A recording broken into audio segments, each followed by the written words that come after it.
42% reservation Rahul Gandhi గారు ఏదైతే కామారెడ్డి డిక్లరేషన్లో చెప్పారో దాన్ని ఈరోజు మన ముఖ్యమంత్రి గారు దాన్ని ఒక ఛాలెంజ్గా తీసుకొని రెడ్డి బిడ్డ అయినా కూడా ఈరోజు 42% తెలంగాణలో మేము అమలు చేస్తాము అని చెప్పి కులగణన చేసి ఒక ఆర్డినెన్స్ తీసుకొచ్చి ఆర్డినెన్స్ తోటి అదేవిధంగా మేము క్యాబినెట్లో కూడా దాన్ని ఆమోదం తెలిపి ఆ తర్వాత మేము బిల్లు రూపంలో అసెంబ్లీలో ప్రవేశపెట్టి బిల్లు కూడా పాస్ చేసుకొని మరి అది గవర్నర్ గారి దగ్గరికి పంపినప్పుడు గవర్నర్ ఒక సంతకం పెట్టేసి ఉంటే అక్కడ ఎక్కడ సమస్య వచ్చి ఉండేది కాదు. ఇప్పుడు రోజు 42% తోటి మొన్నటి నోటిఫికేషన్లో ఎలక్షన్స్ జరిగి ఉండేవి. బీజేపీ డ్రామా వల్ల మొత్తం తల్లకిందులైపోయింది. బీసీల ఆశలన్నీ కూడా అడియాశలు అయిపోయినాయి.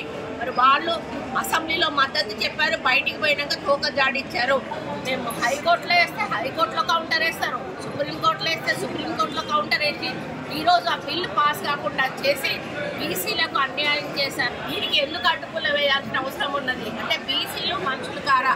బీసీల సంఖ్యకు వాళ్ళకు న్యాయం జరగొద్దా? సంఖ్యాపరంగా మాకు రావాల్సిన న్యాయం మాకు ఎందుకు రాకూడదు అని మన ముఖ్యమంత్రి గారు ఆయన ఫార్వర్డ్ కాస్ట్ అయినా కూడా ఆయన ఎంతో అభిమానంతో ప్రేమతోటి రాహుల్ గాంధీ గారి మీద ఉన్న గౌరవంతో కాంగ్రెస్ పార్టీ ఇచ్చినటువంటి ఒక డెసిషన్ తోటి ఆయన ముందుకు వెళ్ళినప్పుడు ఈరోజు మొత్తంగా ఈ యొక్క బీజేపీ బీఆర్ఎస్ ప్రభుత్వాలు దీన్ని అడ్డుపడి అమలు కాకుండా చేసినటువంటి ఘనత వాళ్ళకు దక్కుతుంది. ఈరోజు బీసీల పాపం వాళ్ళకు కొట్టుతుంది. ఎందుకంటే వాళ్ళు మీ కోర్టులో ఉంది, మీరు మాట్లాడండి, ప్రధానమంత్రితో మాట్లాడి అది అమలు చేపిస్తే మీకే వస్తుంది క్రెడిట్, మీరే తీసుకోండి, మాకేం అభ్యంతరం లేదు. కానీ మాకు బీసీలకు మాత్రం 42% కావాలి.